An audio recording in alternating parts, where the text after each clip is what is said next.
Hi everybody, this is Dan Talks Sense, and in today's video I'm going to tell you about some of the fragrances in my collection that have been discontinued and why I think you should try and hunt them down on eBay and fragrance groups. And I'm also going to tell you about some fragrances that have had a number of reformulations and why it's important that you pick up the fragrance in its original formulation.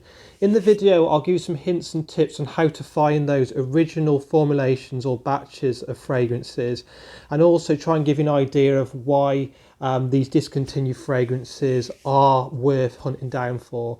So if that kind of content would interest you, then please stay tuned.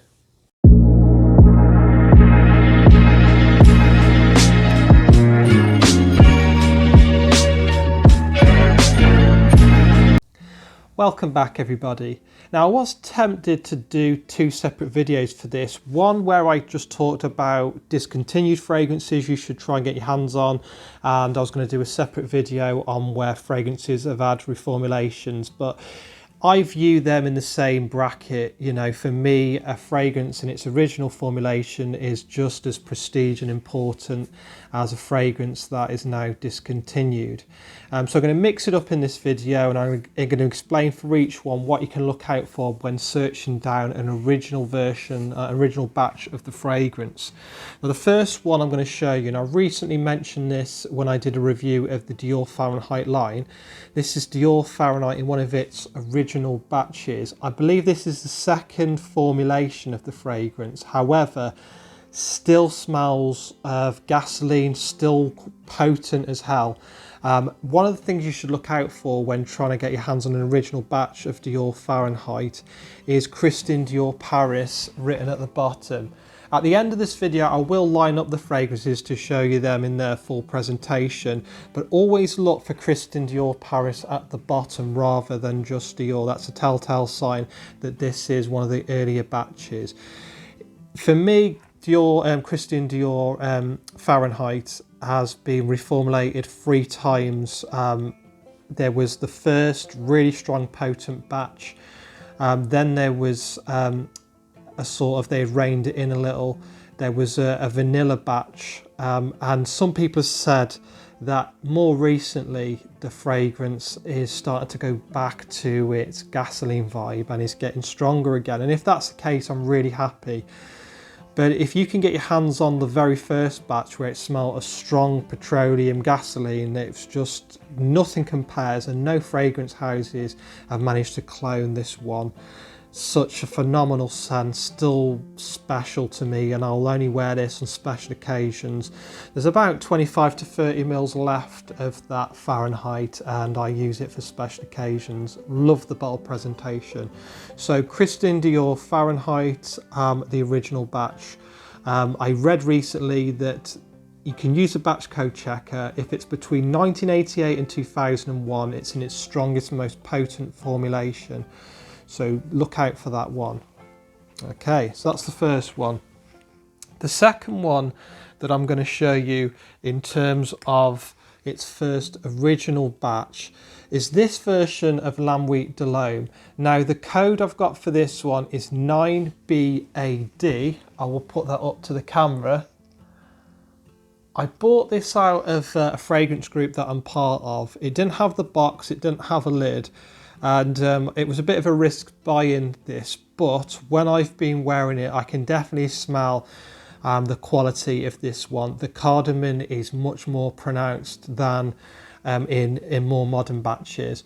I would say if you can get your hands on a Nuit de L'Homme from 2011 to 2013, I believe, I think that was the second formulation, it's still really, really good. But this in its original formulation, you mean, look how dark the juice is, and it's just richer, it smells more expensive. I wore this on a date recently, and the lady that I was on a date with, she actually leant in to smell my neck, and she says, that is a really nice one, you should definitely wear that again. And it lived up to the hype that, you know, Jeremy Fragrance gave it, and other people in Fragcom. The 4-digit batch code, if you can get a legit version and you check and you buy it off a respectable seller, it's worth getting. It performs longer, it projects more, it smells more of a higher quality for me. So this is the original batch of Nuit de L'Homme, and just to say that again, the batch code is 9BAD, 4-digit code. Really special juice, that one. And the third fragrance that I will show you in terms of its original batch is a version of Spicebomb by Victor and Rolf. Now the batch code for this is 38K106. I'll show that up on the camera. This has been reformulated for sure. I had a gift set of a more recent batch, and it projected for about an hour and a half maybe, and then went close to the skin, and I was horrified because I remember wearing this when I was younger, and ladies loved it when I wore this, and blokes as well. It is a really special scent. The original batches of Spicebomb were more fruitier, more of a bubblegum vibe, really sweet, but projected so good. I wore this version, the original batch, to work, and the dinner lady said, "I can smell you from over the counter," and said it smells really nice. You can use batch code checkers. I'll post a few in the links to batch code checkers that I use, but if you can get Spicebomb that starts with a 3, so 38, it's one of the original batches. I think it was 2012 when it came out, and I believe this was a 2012 batch. So Spicebomb, the original EDT. Modern batches are more peppery, they're more linear, and don't last that too long. They don't project as much. The original Spicebomb by Victor and Rolf, with that batch code 38K106, special juice. This is beast mode. It's really sweet, it's unique, and just fantastic juice. If you can get your hands on the original batch of Spicebomb, definitely try and get that in your collection. So that's the third one. The fourth one I will show you, and then I'll move on to my last 2 discontinued fragrances I think you should own. And this is Le Male. So what I'll do is I'll just get you a modern bottle and an old bottle. Now, this one here is a more modern batch, okay? And there's some telltale signs you can look out for. The more modern batches of Jean Paul Gaultier's Le Male will have the website written on the bottom of the bottle, on the base. They'll also have Gaultier written on the top of the back. The original batch code, there's one here, and if you can get any before, I think, the year 2006, it's still really strong performer and projector. The code I've got on this one is LGA06X, and you'll be able to see that at the bottom.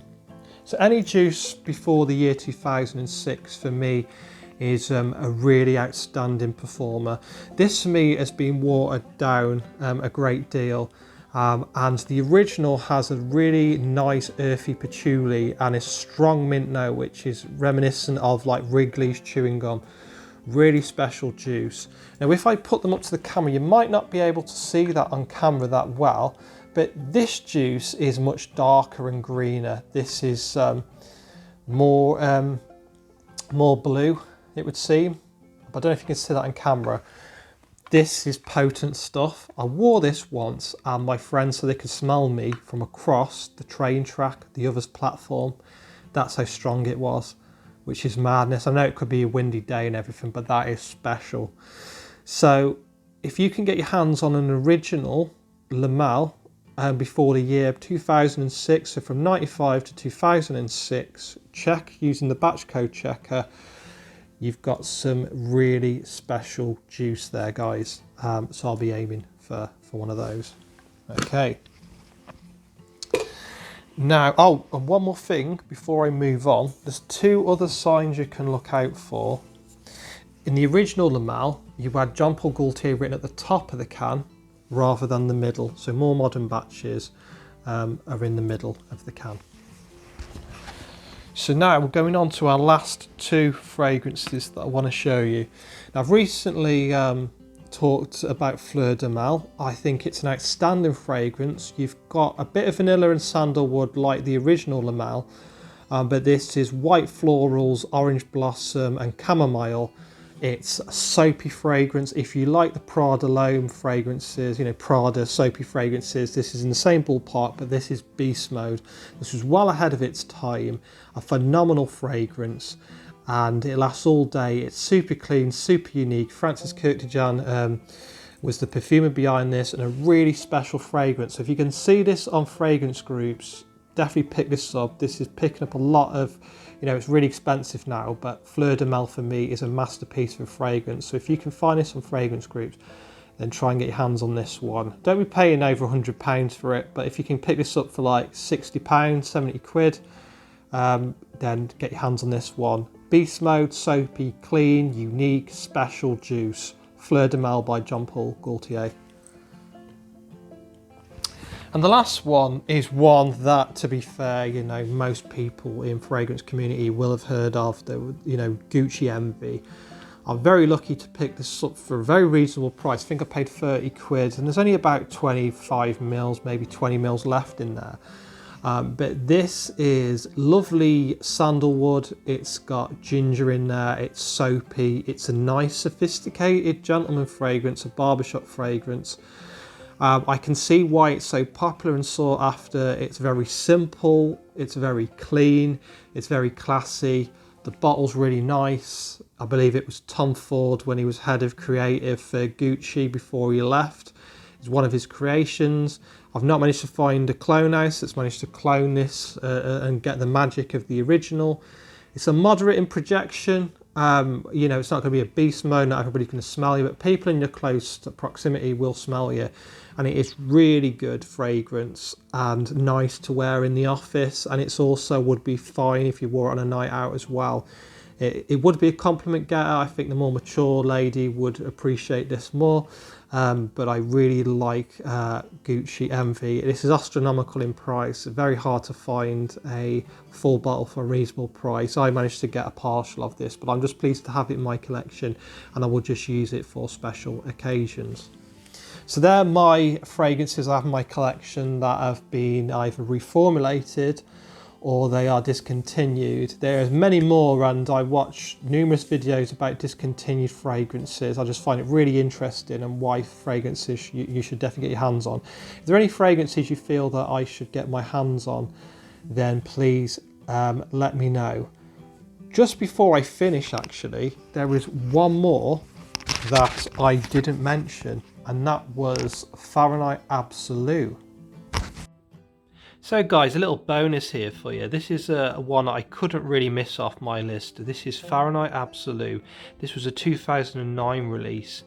This one is sweet, spicy, fresh spicy, slightly smoky fragrance. It's like Christmas in a bottle. You've got myrrh and incense in there, and you've got a bit of oud, a bit of arglewood. And this was one of the gateways for designer fragrances, introducing oud to their fragrances.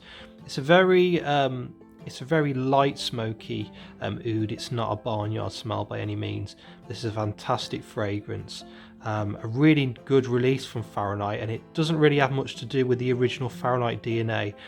This, I would put it in the same bracket as Nuit de L'Homme and Dolce & Gabbana The One, because it's very close to the skin, but it's a really nice smell. So now I'll move on to the presentation of all the bottles together, and I just want to say thank you all for watching my video today. I hope you find it helpful, and if there's any other fragrances you feel that I need to try, get my hands on discontinued, or fragrances that have changed in formulation, please let me know in the comments down below. Thank you all for watching my video, and I'll now go on to the presentation of all the bottles. Guys, I just wanted to show the presentation of each one close up, from no particular order, from left to right. We've got the classic Gucci Envy, nice green juice there, bit deceiving with the lid is actually bigger than the bottle itself. Then we look at Fahrenheit, the classic there, with Christian Dior Paris written at the bottom. That's my vintage bottle of Le Mal. If I just show you quickly, underneath you've got no website, and then you've got the batch code at the top. Fleur de Mal's next there. Then we have Spicebomb, and you'll see the batch code at the bottom, 38K106. Vintage batch of Nuit de L'Homme, 9 BAD. And then to finish up, we have Fahrenheit Absolute. So they're my lineup, the Champions League of vintage fragrances. Well, some of them are still in circulation, but are highly reformulated.